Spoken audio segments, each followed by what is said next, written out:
Hey guys, welcome back to my channel learn AI with Isha. और आज हम क्या करने वाले हैं, हम स्कोप के बारे में पढ़ेंगे। Local variable, enclosing variable, global variable और बिल्ट इन वेरिएबल। इनके बारे में ना तुम ढंग से समझोगे आज पूरा कि क्या कैसे रहता है हर चीज। ठीक है, अभी लोकल वेरिएबल के कॉन्सेप्ट को हम समझते हैं। पहले मैं आपको ये कोड लिख के बता देती हूँ और उसके बाद उसको एक्सप्लेन कर दूंगी। सो गाइस, अब देखो, मैंने ये छोटा सा एक फंक्शन बनाया है एग्जांपल के लिए। यहाँ पर जिन लोगों ने कभी कोई भी लैंग्वेज नहीं सीखी उन्हें बता दूं कि इतना पार्ट जो है ये फंक्शन है। और सिर्फ ये जो है हाईलाइटेड जो दिख रहा है अभी ये वाला, ये फंक और ये पैरेंथेसिस बन रखा है ना, ये है फंक्शन कॉल हो रही है यहाँ पे। ठीक है, तो अभी क्या है, हमने डेफ से हमने ये डिफाइन किया कि एक फंक्शन है। फंक्शन को डिफाइन करने के लिए काम आता है।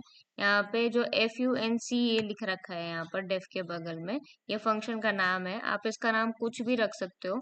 एंड अगर आप इसका नाम, जैसे मान लो, अगर फॉर एग्जांपल अगर आप इसका नाम H रख दो, तो आपको फंक्शन कॉल के टाइम पे भी इसका नाम यहाँ पर H ही रखना पड़ेगा, तभी आपकी फंक्शन कॉल लग पाएगी। ठीक है, सो अभी क्या है, हमने इसके अंदर एक variable a is equals to 5 लिया है।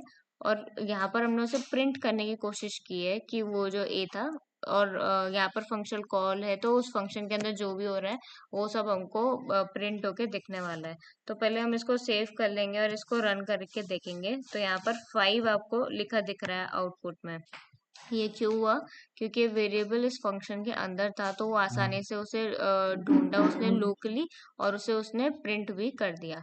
लेकिन अगर ये फंक्शन को अब जो हमने फंक्शन के अंदर जो a लिखा है ना, a की वैल्यू 5 रखी है, वो क्योंकि फंक्शन के अंदर है। अब अगर मैं ना इसको बाहर पर एक्सेस करने की कोशिश करूँ, तो अब देखना आप लोग क्या होगा। इसको सेव कर लेंगे एंड रन करने की कोशिश करेंगे। ये देखो, यहाँ पर आया name error, name A is not defined. क्यों आया ये name A is not defined? क्योंकि ये जो ए था ना हमारा, उसकी वैल्यू हमने सेट की कहाँ है, फंक्शन के अंदर की है। और जब हम उसे फंक्शन के बाहर एक्सेस करने की कोशिश करेंगे, तो देखो ये एरर भी दे रहा है। यहाँ पर ये येलो जो ऐसे टिल्ड का साइन बन रखा है, ये यहाँ पर ये शो कर रहा है कि ये जब डिफाइन ही नहीं है तो आप इसको यूज भी नहीं कर सकते। इसको कहते हो तुम local scope of a variable, कि ये बस लोकली ही तुम एक्सेस कर पाओगे। अगर बाहर एक्सेस करने की कोशिश भी की तो you will get an error. ठीक है, सो अब बढ़ते हैं अगले वेरिएबल टाइप के ऊपर, जो कि हमारे एलईजीबी में ई है, हमारा एनक्लोजिंग। सो अभी एनक्लोजिंग में भी मैं ऐसे ही करूंगी कि एक फंक्शन को बना लूंगी यहाँ पर जल्दी से, जो कि मैं बहुत सिंपल ही रखने वाली हूँ इसको। ठीक है, तो अभी मैं यहाँ पर एक वेरिएबल b ले लेती हूँ और इसकी वैल्यू को 4 ले लिया मैंने, मान लो। इसके अंदर अब ये याद रखना कि एनक्लोजिंग है, तो हम इसके अंदर एक फंक्शन बनाएंगे, जैसे हम नेस्टेड लूप बनाते हैं। अगर आपको नहीं पता है नेस्टेड लूप क्या होता है, कोई बात नहीं, कोई दिक्कत नहीं है, आगे वैसे भी आएगा वो टॉपिक, तो आप वापस सीख लोगे। नहीं तो आप अगर किसी और लैंग्वेज से सीख के आ रहे हो तो ऐसी भी कोई दिक्कत नहीं है। ठीक है, अभी मैं आपको ये जो लिख रही हूँ ना, ये पूरा एक्सप्लेन भी कर दूंगी, तो उसकी चिंता करने की कोई जरूरत नहीं है कि ये क्या लिखा है और कौन समझाएगा। I will explain it. और ये तैयार हो गया।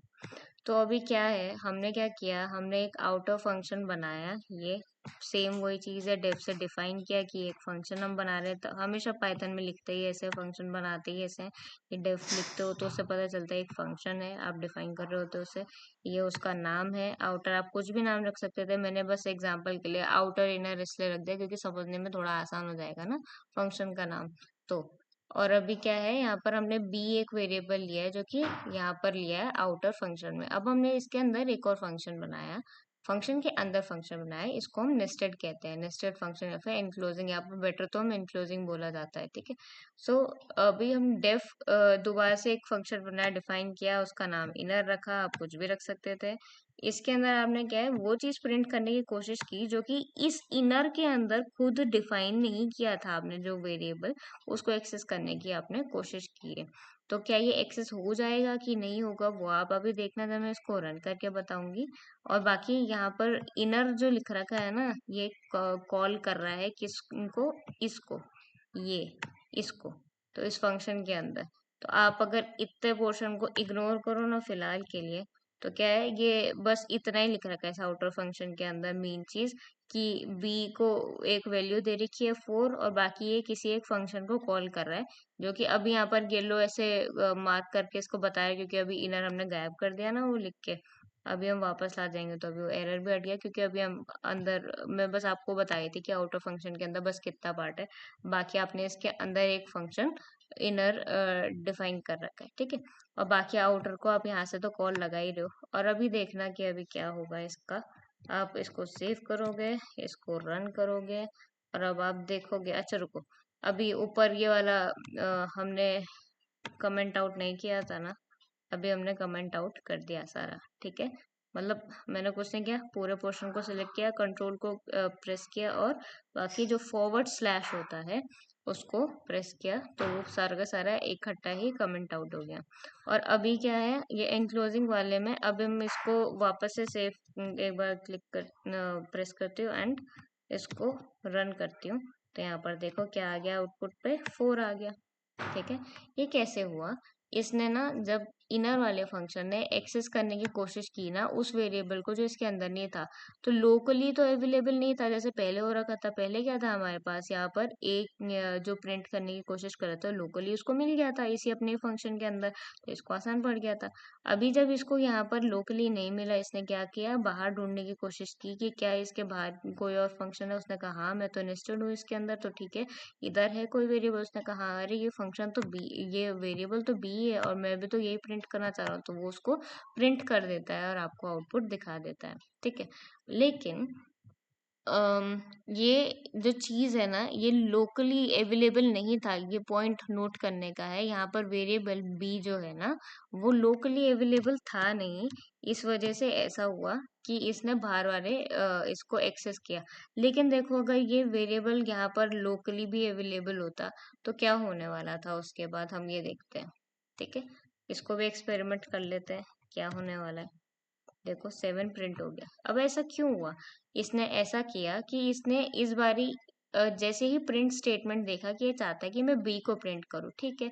लेकिन बी की वैल्यू क्या है, इस बी की वैल्यू क्या है, इसने देखा लोकली क्या ऐसा कोई और वेरिएबल है जो यहाँ पर अवेलेबल है। इसने कहा हाँ बी इज इक्वल टू 7 है, तो इसे डायरेक्टली उसको प्रिंट कर दिया, और हमारा ये जो प्रोग्राम है ये पूरा इतने में ही खत्म हो गया, ठीक है। लेकिन जब इसको ये नहीं मिल रहा था तो इसने क्या किया था, जब लोकली ढूंढा लोकली नहीं मिल रहा, तो उसने क्या किया, अपने एनक्लोजिंग में ढूंढा। तो यही है तुम्हारा जो LEGB नहीं होता है ना, उसमें एल में अगर लोकली नहीं मिलता है अगर कुछ, तो उस चीज को कहाँ पर ढूंढा जाता है, एनक्लोजिंग में। ये चीज है, अगर कोई चीज लोकली नहीं मिलती है तो उसे एनक्लोजिंग में ढूंढा जाता है। इतना ही पॉइंट है, मतलब उत्तर से यही समझाना चाह रही हूँ इस चीज में। बाकी आगे बताती हूँ। ओके गाइज, मैं इस वीडियो को इतना ही रखती हूँ क्योंकि ये वीडियो ऑलरेडी लंबा हो गया ज़रा। तो मैं जो बाकी के LEGB के G और B है उसको अगली वीडियो में एक्सप्लेन करती हूँ। आई होप आप इतना सब कुछ डाइजेस्ट कर सके हो और समझ सके हो। कुछ भी डाउट हो तो प्लीज़ पूछ लेना और मैं आपको ज़रूर उसका रिप्लाई कर दूंगी और बता दूंगी कि क्या आपका सॉल्यूशन है उस चीज़ का। Thank you. और हाँ, ये जो कोड्स हैं याद रखना कि ये कोड अगर आपको चाहिए है तो मैंने डिस्क्रिप्शन में इसकी लिंक दी है, ये सब गिटहब में है। मैं डालती रहूंगी, पुश करती रहूंगी वहाँ पे सारे कोड्स को, तो जस्ट अगर आपको चाहिए हो ये कभी भी इन केस, तो आप वहाँ से एक्सेस कर सकते हो।